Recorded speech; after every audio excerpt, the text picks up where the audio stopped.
pioneering the industry to create world-class systems.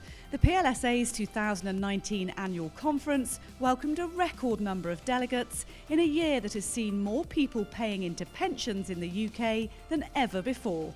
There were around 46 million pension scheme members last year, and that was up from around 41 million the year before.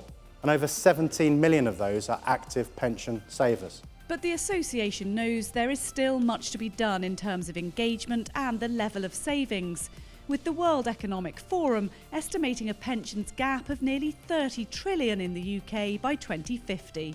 We need to talk about what people need to do to start securing their savings. So we need to make sure that there's good governance in place, for example, around schemes. And we also need to think about the amount of money going into pensions and the contributions to make sure there are adequate contributions. We also need to start picturing our future. So we'll be launching at this conference our retirement living standards. But we also need to think about a third thing, which is there's loads of money going into the pension system, and one day all of that money is going to have to be spent. So we have to help people think about and start talking about spending of the money that they spent years and years and years saving. More used to engaging with viewers than investors, the BBC's Steph McGovern had a few ideas of her own to share with the audience about how to motivate younger savers who may feel they simply don't have spare cash to put in their pension pots. People like to know they're getting something now. So if you've got a pension, can you not get some type of reward as you go while you save? So it's not just all about the end, it's about now as well. You get air miles, you get, like you do with credit cards, vouchers every so often for shops. Just things where you're thinking, oh, I'm also getting this now as well as saving for the future.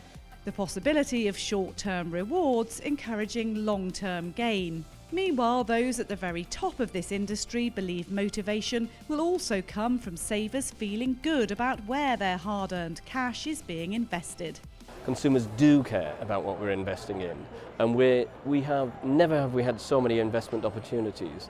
The world's short of infrastructure, it's short of startup capital, it's short of really great pooled ESG types of investments. We can deliver them all as an industry.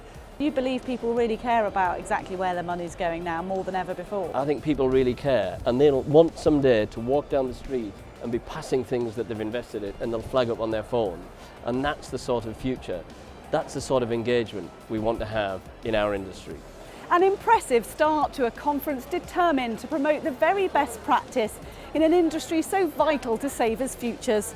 And marking the launch of the PLSA's pioneering retirement living standards, Day 2 is promising even more thought-provoking content for the 1,500 pensions professionals here.